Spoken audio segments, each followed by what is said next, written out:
어서 오세요. 여기는 이제 뭐 자전거 교육 프로그램 아니면 뭐 자전거 제작 등 자전거 관련돼서 다양한 것들이 이제 발생하고 있는 자전거 공방입니다. 저희는 기본적으로 일반 자전거 매장과 같은 기능을 하고 있어요. 자전거 관련된 다양한 부품들을 가지고 있어서 타시는 자전거가 이제 고장나면 여기 오셔서 직접 수리도 이제 저희가 해드리고 정비도 해드리고 있습니다. 그리고 저희도 이제 자전거를 이제 판매도 하고 있는데요. 현재는 이제 뭐 코로나 때문에 새 자전거는 없고 이제 뭐 중고 자전거 위주로만 저희가 취급을 하고 있습니다.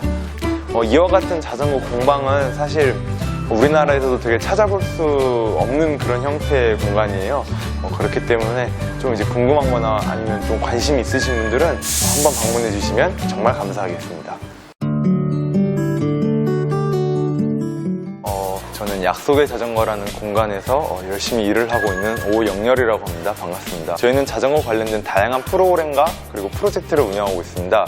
국토종교를 하면서 약간 이제 극한의 상황에 자신을 직면해서 이겨내는 100km 프로젝트라는 게 있고요. 자전거 정비사 자격증반이라던가 아니면 뭐 자전거를 되살리는 리사이클링 수업 같은 다양한 프로그램들을 운영하고 있습니다. 그리고 저희는 이제 자전거 행사 같은 것들도 많이 진행을 하고 있는데요. 사회적인 문제를 자전거와 결합시켜서 알리거나 해결하고자 하는 취지의 행사를 또 많이 하고 있습니다. 그래서 대표적으로 세월호 추모 라이딩이라던가 그리고 아니면 뭐 위안부 피해 할머니들을 위한 나눔 라이딩, 뭐 이 외에도 뭐 환경 지키는 라이딩 등등 어떤 사회적인 이슈를 자전거와 결합시켜서 좀 많은 사람들이 함께 참여할 수 있는 어떤 행사들도 진행을 하고 있고요. 그 외에도 저희가 뭐 자전거 정책 활동, 서울시의 자전거 도로를 많이 만들 건지 아니면 현재 서울시 갖고 있는 자전거의 도로의 문제점, 자전거 정책의 문제점들이 무엇인지에 대한 문제를 이제 같이 좀 이제 관공서와 이렇게 논의를 하면서 이를 개선시키고자 다양한 활동들을 하고 있습니다. 사실 제가 이렇게까지 된 계기는 10년 이상 전 학창시절로 돌아가야 되는데 제가 이제 학교를 이제 가기 위해서 버스를 타고 이제 버스 안에서 열심히 이제 그냥 졸면서 이제 학교를 가고 있었는데 옆에 웬 자전거가 굉장히 빠르게 지나고 있는 거예요. 그래서 되게 깜짝 놀랐어요. 이게 자동차, 버스 이런 건 기계인데 어떻게 다리 힘으로 차보다 더 빠르게 달릴 수 있지? 이 서울 도심 속에서는 자전거가 더 빠른 거예요. 그래서 저는 앞으로 그때 생각을 했던 게 차보다 자전거를 타고 등하교를 하면은 더 빨리 이제 할 수 있겠구나, 등하교를. 그래서 그때부터 이제 약간 자전거에 관심을 가기 시작해서 자전거를 굉장히 많이 타기 시작했어요. 그래서 저 같은 경우는 뭐 국토종교 같은 것도 20 초반에 많이 해보고 그다음에 뭐 동호인들 만나서 이제 같이 자전거도 타보고 학교에 앉아서 이렇게 강의 듣는 것보다 그 시간에 자전거에 대한 공부를 더 하면 좋겠다, 자전거나 더 많이 탔으면 좋겠다 해서 솔직히 말하면 대학도 자퇴했습니다. 그래서 부모님이랑 굉장히 많이 싸우기도 했었는데 한 20 중반 정도 됐을 때도 그냥 열심히 자전거만 계속 탔어요. 아무것도 안 하고.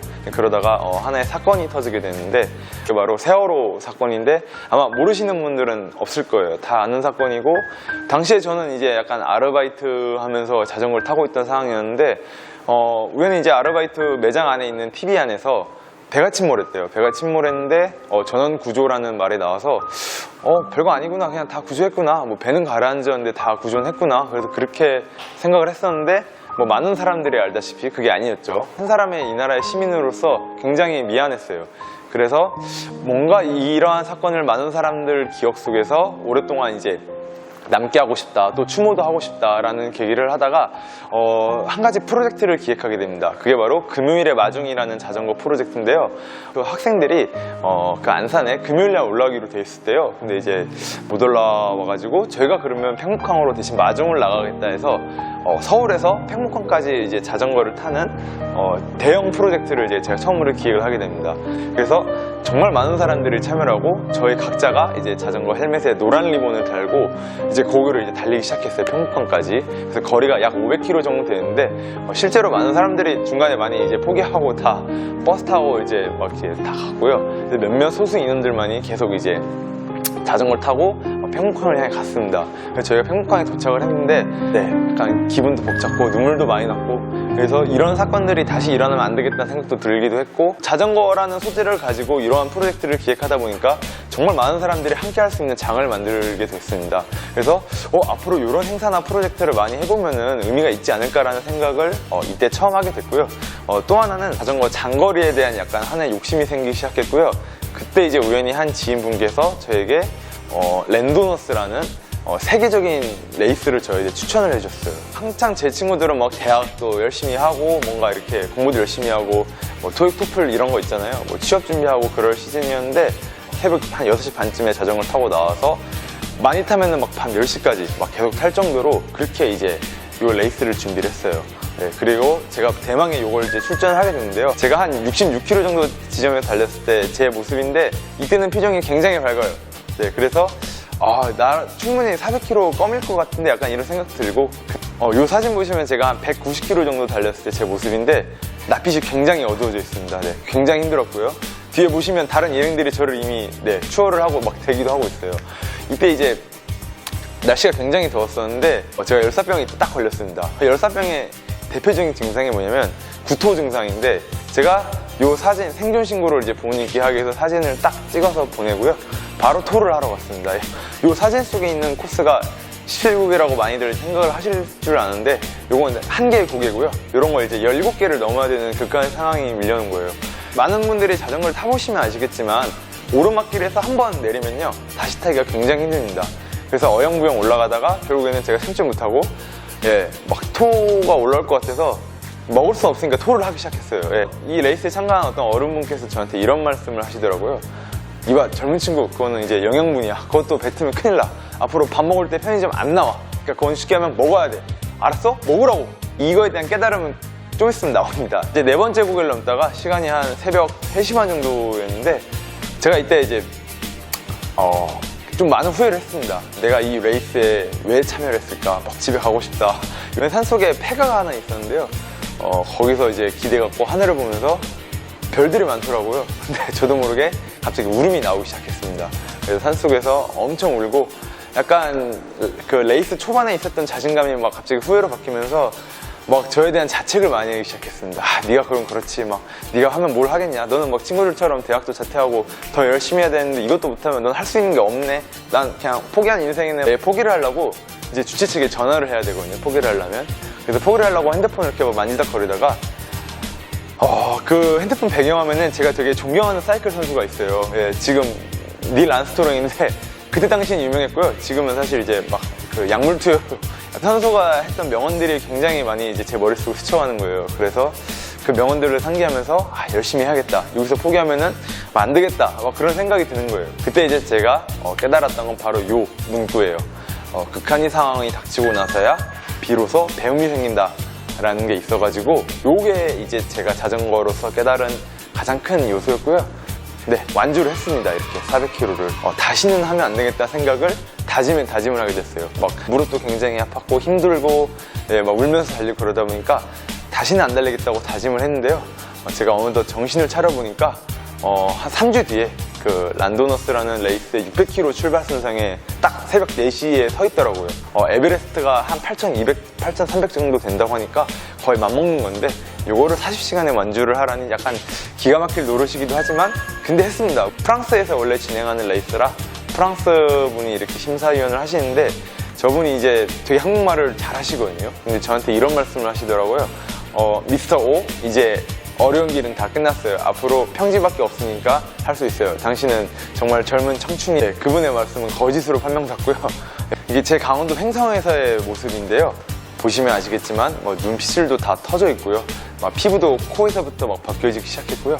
그리고 이제 가장 중요한 게 날씨가 더웠기 때문에 토가 계속 올라오더라고요. 근데 이전에 있었던 경험 때문에 이제는 어떻게 대처를 해야 되는지 알게 돼서 막 토가 이렇게 막 나와도 막 먹었습니다. 39시간 39분 딱 1분 남기고 완주를 꼴통으로 했습니다. 제 주변에도 막 창업하고 싶은 데 있고 세계 그 일주를 도전하고 싶은 친구들도 많은데 그런 친구들이 저한테 연락이 막 이렇게 오기 시작하는 거예요. 너가 되게 뭔가 그렇게 힘든 상황에서 완주를 하는 걸 보고 나도 에너지를 얻은 것 같다. 그래서 나도 뭔가 내가 앞으로 해보고자 하는 거를 진짜 한번 시도해보고자 한다. 정말 고맙다. 막 그렇게 얘기를 하는 거예요. 내가 자전거를 탄다는 게 단순히 어떤 나에 대한 에너지를 이렇게 증가시키는 게 아니라 누군가에게도 영향이 될 수 있겠구나라는 생각을 하게 됐습니다. 그래서 이때부터 자전거 관련된 다양한 프로젝트를 이제 기획을 하기 시작했고요. 강연을 나서면서 많은 사람들한테 자전거만이 가지고 있는 정말 좋은 요소들을 퍼뜨리려고 하고 있고요. 그러다 보니까 이렇게 우연찮게 해외까지도 어떤 청년 혁신가라는 타이틀을 가지고 제가 이제 요건 이제 어떤 거냐면 그 오스트리아 잘츠부르크 곳에서 열리는 글로벌 세미나인데요. 각 나라의 청년 혁신가들의 대표해서 이렇게 가는 곳이에요. 저희가 하고 있는 것도 알리고 실질적으로 협업이 또 이루어지긴 했어요. 너무 좋았는데 지금은 뭐 코로나 때문에 잠시 중단돼 있지만 좀 코로나가 잠잠해지면 좀 전 세계의 많은 청년들과 자전거 관련된 프로젝트를 해보려고 하고 있습니다. 늘 포기하고 싶고 힘들고 약간 이렇게 뭔가 하고 싶고 뭔가 하기 싫다 이런 순간이 올 때마다 계속 자전거를 타고요. 자전거를 타고 뭔가 도전을 하면서 계속 뭔가 제 안에 시너지도 생기고 열심히 살아가고자 노력을 하고 있습니다. 그래서 인생은 자전거랑 되게 같은 것 같아요. 되게 여러 가지 요소가 있지만 오르막길을 올라가는 건 굉장히 힘들고요. 근데 내리막길 내려가는 건 굉장히 쉽습니다. 근데 그 오르막길 올라갈 때 물론 힘드시겠지만 여러분들 인생에서도 오르막길이 있겠지만 그런 것들을 힘겹게 올라가면서 열심히 꾸역꾸역 올라오다 보면은 언젠간 재밌는 내리막길이 올 겁니다. 그래서 앞으로 많은 청년들이 힘내셨으면 좋겠고요. 더 이렇게도 힘이 안 난다 싶으시면은 저희 매장으로 오시면 제가 이제 자전거로서 여러분들에게 에너지를 불어 넣어드리도록 하겠습니다. 이상으로 강연을 마치겠습니다. 감사합니다. 은평시민대학 찾아가서 질문하는 학교 은평 혁신스쿨 그 두 번째 시간 약속의 자전거 오영열 대표님을 만나 뵙겠습니다. 제일 좋아하시는 게 뭘까가 되게 궁금했거든요. 하시는 일 중에서. 자전거 행사 기획을 되게 좋아하는데요. 그 중에서도 약간 일반적인 행사보다는 그 자전거 대행진이라고 해서 몇천 명, 몇만 명의 사람들이 약간 이제 함께 모여고 자전거 타는 그런 행사 기획을 굉장히 좋아합니다. 최근에 뭐 코로나 때문에 그런 것도 있겠지만 자전거 타고 도로를 질주하시는 분들이 꽤 많이 늘어나셨더라고요. 자전거 선진국이 뭐 유럽도 있고요. 일본 같은 경우도 있는데요. 이런 나라들 같은 경우는 그 초등학교 때부터 자전거 교육을 굉장히 엄격하게 시키거든요.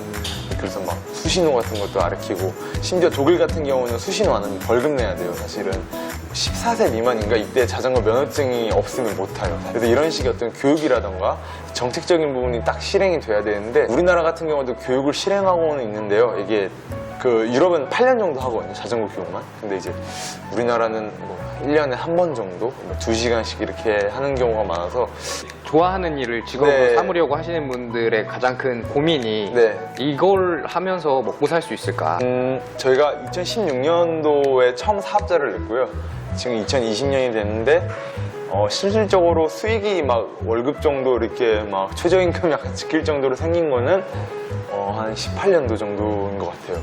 지원 사업 같은 거 올라오면 막 무조건 지원도 하고 거의 다 떨어지기도 했죠, 물론. 그리고 막 제안서 같은 경우도 막 수십 군데 내보고 막 구글에다가 막 영어로 해서 보내고 그 맨시티라는 막 만수로 있잖아요. 막 그냥 보냈어요, 메일 같은 걸. 그냥 그분한테 보낸 건 아니고 그분 관련된 막 회사 같은 거 막 찾아갖고 막 그렇게 살았었어요, 2년 정도.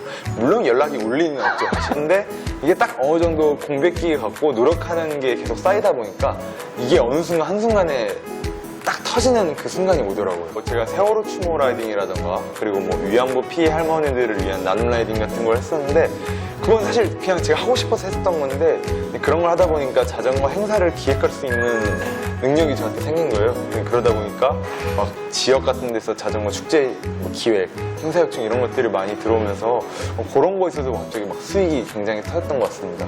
은평구에서 특히 기억에 남는 에피소드 있으세요? 은평구 안에서 저희가 그 작년에 제1회 자전거 대행진을 했었어요. 지역 경찰서에 협조도 구하고 여기 그 지역 국회의원실에도 막 찾아가서 얘기도 하고 뭐 공무원도 만나고 여기 혁신파크에서 모여가지고 그 시민들 한 200명 정도 많이 못했어요. 사실 200명 정도가 이 은평구를 딱 차도를 달리는데 그게 너무 뿌듯하더라고요. 사실 저 같은 경우는 은평구에서 30년 넘게 살아가지고 이 지역에 대한 애착이 굉장히 많거든요. 그러다 보니까 내가 오랫동안 살았던 공간에서 내가 하고자 하는 걸 마음껏 이렇게 펼칠 수 있다는 거에 대해서 굉장히 큰 뿌듯함을 느꼈던 것 같고 그때 이제 지역 안에서 자전거를 이용하는 많은 분들이 되게 만족을 하셨어요. 처음에 제안을 받았던 건 자전거를 기증해달라 약간 이런 거였어요. 근데 그렇게 하면 의미가 없을 것 같다. 차라리 함께 만들자 해서 이제 한 게 이제 자전거 리사이클링 수업이고요. 그거를 통해서 학생들이 직접 자전거도 만들고 모색도 직접 해요, 학생들이. 그러다 보니까 되게 약간 세상에 단 하나뿐인, 그리고 자기만의 자전거를 이렇게 만들고 타고 자신만의 어떤 개성을 뽐내는 걸 보면서 그런 것들을 보면서 굉장히 좀 제가 뿌듯해하는 것 같고, 이 판에 뛰어들길 잘했다 약간 하는 감동도 그때 오는 것 같습니다. 자전거를 진로로 생각하는 청년들에게 네. 조언해 주실 말. 자전거 같은 경우는 직업이 되게 많아서 우선적으로 관련된 자격증부터 먼저 따는 게 제일 중요할 것 같아요. 예를 들어서 뭐 라이딩, 뭐 타는 거 이런 거 같은 경우는 자전거 안전 강사 자격증이라는 게 있거든요. 그런 거를 먼저 1차적으로 수료를 하는 게 중요할 것 같고, 뭐 정기적인 공모전에서도 정비사 자격증 같은 게 있어요. 근데 그런 것들이 좀 정비나 기술직 같은 경우는 비용이 좀 비싸긴 한데, 뭐 배움카드, 나라 배움카드 이런 걸로 하면은 또 정부에서 지원도 많이 해주고 그러니까 그런 식으로 먼저 그러니까 자전거 안에서 하고자 하는 분야에 대해서 관련 자격증을 따는 게 제일 중요할 것 같고요. 자격증으로 배울 수 있는 건 되게 기초적인 지식이고, 자전거 종류만 해도 막 진짜 전 세계적으로 한 120대 정도 120종류가 있기 때문에 그런 것들을 하나하나 스스로 막 영상 보든 뭐 책 보든 하면서 스스로 노력하는 게 굉장히 중요할 것 같다고 생각해요. 오영열에게 혁신이란? 많은 사람들이 삶을 좀 재밌고 즐겁게 살 수 있게 뭔가 만들어주는 것, 자전거만이 가지고 있는 긍정적인 요소들을 통해서 삶을 좀 더 이렇게 나으게, 긍정적으로 변화시킬 수 있는 혁신을 하고 싶습니다.